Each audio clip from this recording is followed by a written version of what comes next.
नमस्कार मंडळी. तर आज मी माझं क्लीनिंग रूटीन तुमच्याशी थोडंसं शेअर करणार आहे. तर हे तुम्ही बघतच आहात की मी शोकेसमध्ये ज्या वस्तू ठेवलेल्या आहेत त्या सगळ्या क्लीन करून घेत आहे. तर आमच्या शोकेसमध्ये खूप सारे छोटे छोटे शोपीस आहेत, लाकडी फळभाज्या आहेत, फळं आहेत. तर त्या सगळ्या काढून स्वच्छ करून पुसून ठेवाव्या लागतात. आणि ह्या साईडला दुसऱ्या साईडला खूप सारे सॉफ्ट टाईज आहेत. काही वेळेला लहान होता तेव्हा त्याला खूप सारे सॉफ्ट टाईज गिफ्ट मिळालेले होते, त्याच्यामुळे त्यांनासुद्धा मध्ये मध्ये मी स्वच्छ करते. सर्फमध्ये घालून वगैरे स्वच्छ धुवून ठेवते, उन्हात वाळवते आणि पुन्हा आतमध्ये ठेवून देते. खूप छान दिसतात, क्यूट दिसतात. त्याच्यामध्ये सुद्धा आम्ही लाईट सोडलेले आहेत.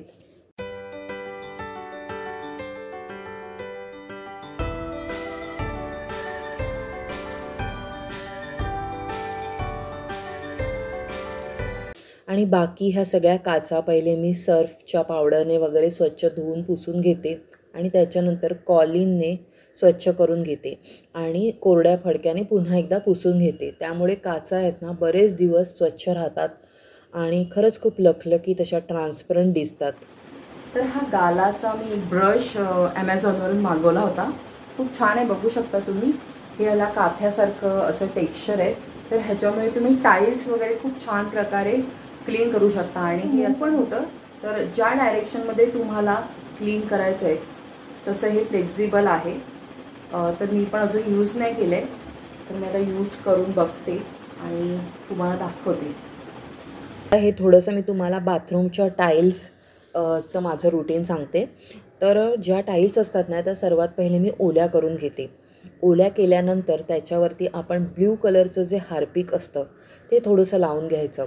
आणि हा एक नवीन काथ्यासारखा मी ब्रश आणला आहे, त्याने मी स्वच्छ असं घासून घेतलं होतं आणि पुन्हा एकदा स्प्रेच्या साहाय्याने पाणी लावलं होतं आणि खूप स्वच्छ निघाल्या होत्या माझ्या टाईल्स.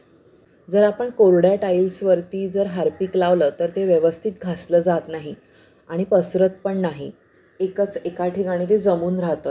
बघू शकता हे वरपर्यंत आपला हात जातो, ह्याच्यामुळे छान असं ह्याने आपल्याला क्लीन करता येते. बघा, वरपर्यंत आपला हात जाऊ शकतो. तर वरपर्यंत आपला हात पोहोचत नाही, त्याच्यासाठी हे खरंच खूप छान आहे आणि खरखरीत असल्यामुळे छान क्लीन सुद्धा होतं. मला तरी हे खूप आवडलं. ह्याची लिंक मी तुम्हाला डिस्क्रिप्शन बॉक्समध्ये नक्की देईन. त्यानंतर मी बाथरूमचा दरवाजासुद्धा क्लीन करून घेतला. कारण ह्या दरवाजाचं बघा कसं असतं, आपण जो साबण लावतो, गरम पाणी जे घेतो, त्यामुळे सगळा हा दरवाजा त्याच्यावरती जाऊन सगळे शिंतोडे वगैरे उडून खराब होतो. हा दरवाजा ऑफ व्हाईट असल्यामुळे ह्याला मध्ये मध्ये खूप स्वच्छ करावंच लागतं, क्लीन ठेवावं लागतं. तर हे ना मी एक सोनपरीचं प्रोडक्ट घेऊन बघितलं होतं, सिल्वर प्रोडक्ट क्लीन करण्यासाठी. तर तेच मी आता ट्राय करून बघते. ह्याचा ना थोडासा मी एक चमचाभर ह्याच्यातली पावडर घेणार आहे आणि ह्याच्यामध्ये आपल्याला ना डिशवॉशरचं लिक्विड मिक्स करून घ्यायचं आहे. आणि ज्या मूर्ती आपल्याला घासायच्या आहेत किंवा चांदीचं जे काही साहित्य घासायचं आहे ते थोडंसं ओलं करून घ्यायचं आणि मग आपल्या घासणीने किंवा ब्रशने आपण हे घासू शकतो. तर आता मी ह्याची पेस्ट बनवून घेतेय. तर हे बघा, मी थोडंसं ना आता हे लिक्विड फॉर्ममध्ये तयार करून घेतलंय. ह्याच्यामध्ये थोडंसं मी प्रिलचं 2-3 थेंब टाकले होते. तर ह्यामध्ये ना थोडंसं मी पाणी मिक्स केलंय आणि हे थोडंसं सोनपरीचं हा एवढासा छोटासा चमचा मी घालून घेतला होता.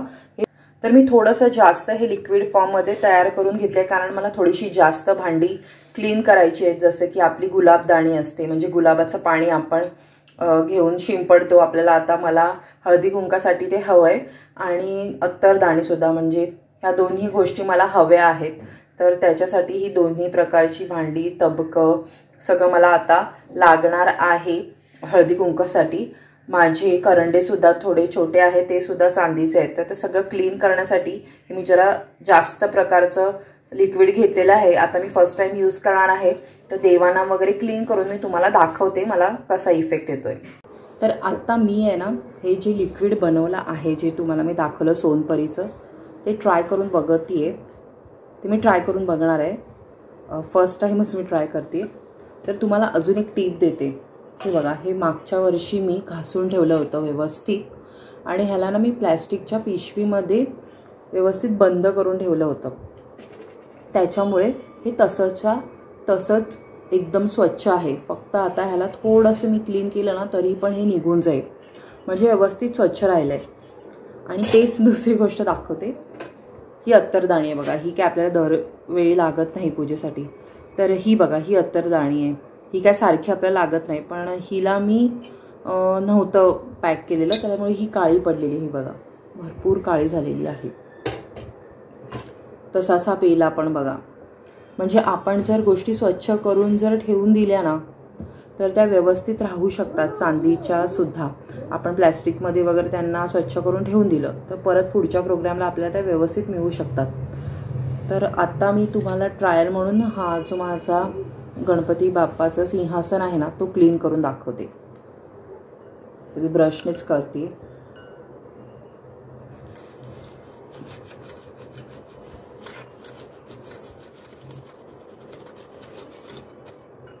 आता तुम्हाला मी मागचा पार्ट मगाशी दाखवला होता की किती काळा होता, तुम्ही बघितला असेलच. तर आता हा बघा, आम्ही बोटाने स्वच्छ केल्या. माझे हातसुद्धा काळे झालेले आहेत त्यामुळे. तर आता ना मी स्वच्छ पुसून तुम्हाला दाखवेन, पण तोपर्यंत तुम्ही बघू शकता हे क्लीन करून बोटाने छान चोळून किती व्यवस्थित असं निघालेलं आहे.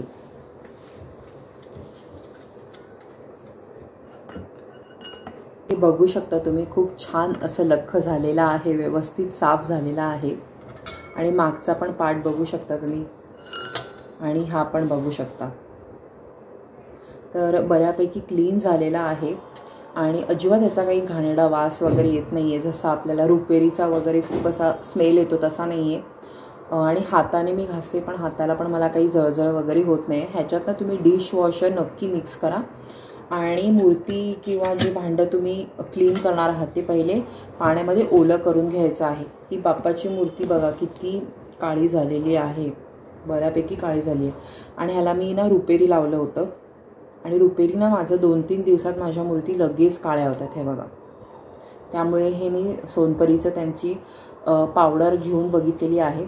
आणि मी ना पुन्हा किती दिवस तुम्हाला रिव्ह्यू देईनच की किती दिवस ही मूर्ती धुतल्यानंतर छान राहू शकतात.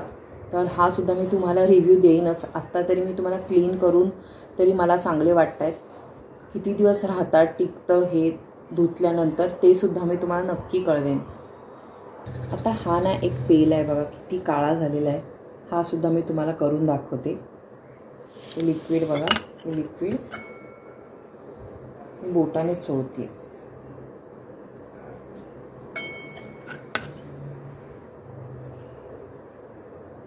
मी पेला आहे ना छान ओला करून घेतला आहे हा पाण्याने.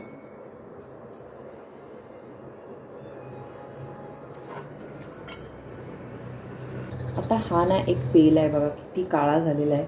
हा सुद्धा मी तुम्हाला करून दाखवते. हे लिक्विड बघा, हे लिक्विड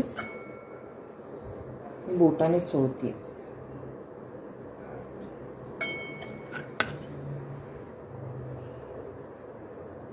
मी पेला आहे ना छान ओला करून घेतला आहे हा पाण्याने.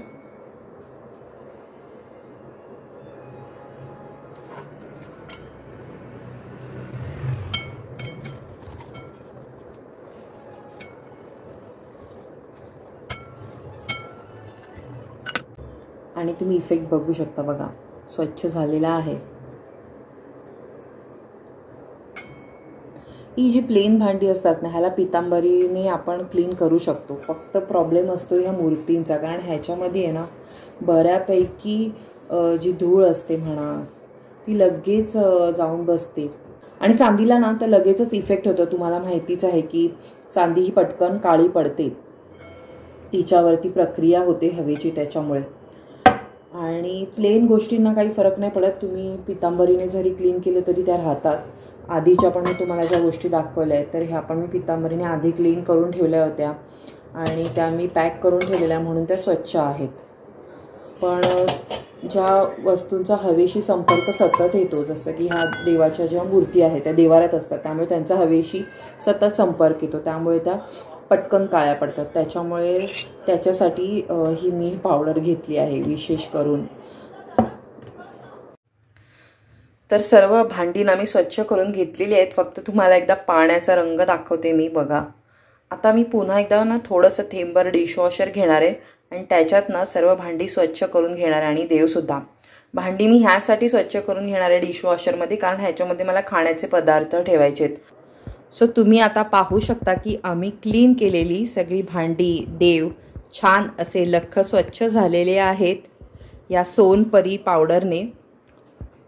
तर चांगला इफेक्ट वाटला आहे मला. फक्त मी तुम्हाला फीडबॅक जसं सांगितलं तसं कळवेन की हे किती दिवस स्वच्छ राहू शकतात मूर्ती.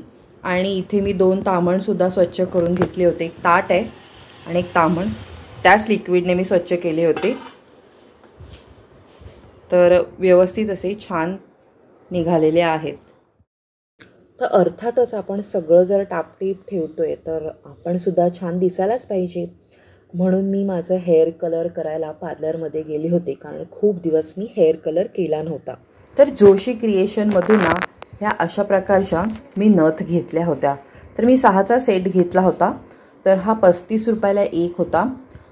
जर तुम्ही बल्कमध्ये घेतला, जर तुम्ही 2 डझन वगैरे असं घेतलं किंवा 1 डझन, तर हा तुम्हाला 20 रुपयाला पडतो.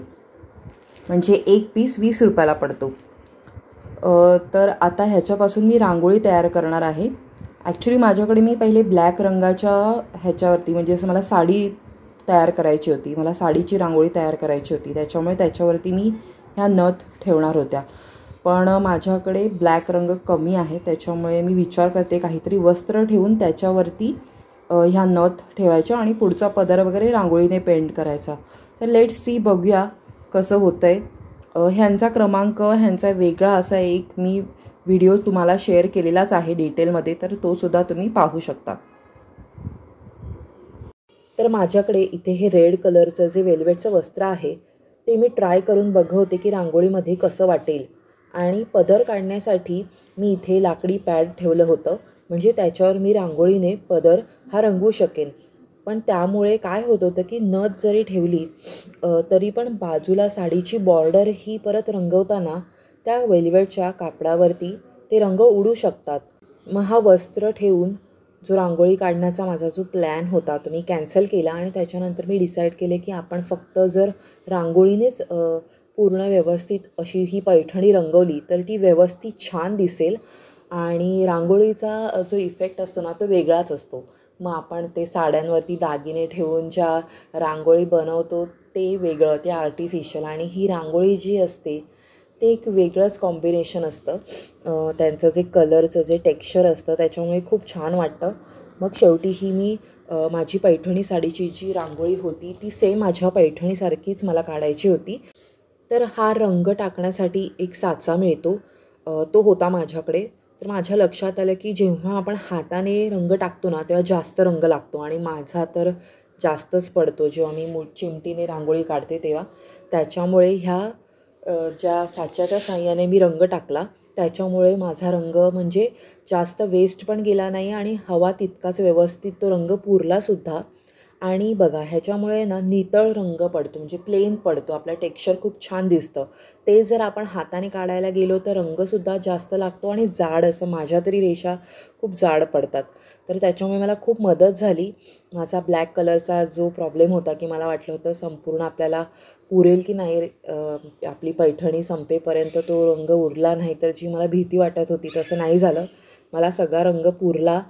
आणि तुम्ही पाहू शकता की ही सुंदर अशी माझी पैठणी काढून तयार झाली होती. आणि मी घरामध्येच रांगोळी काढली होती. त्याचं कारण असं की बाहेर एवढी जागा नाही आहे आणि चटकन कुणाचाही जरा धक्का लागला किंवा पाय लागला तर रांगोळी ही खराब होते. आणि मग आपण एवढे तास, एवढे मेहनत घेऊन जी रांगोळी काढलेली असते ना तिला थोडंसं जरी पुसलं गेलं तर आपल्याला खूप वाईट वाटतं. त्याच्यामुळे मी आतमध्येच काढली होती आणि खूप छान झाली होती, कारण ती व्हाईट आमची टाईल्स असल्यामुळे त्याच्यावर तो ब्लॅक रंग खूप छान असा उठून दिसत होता.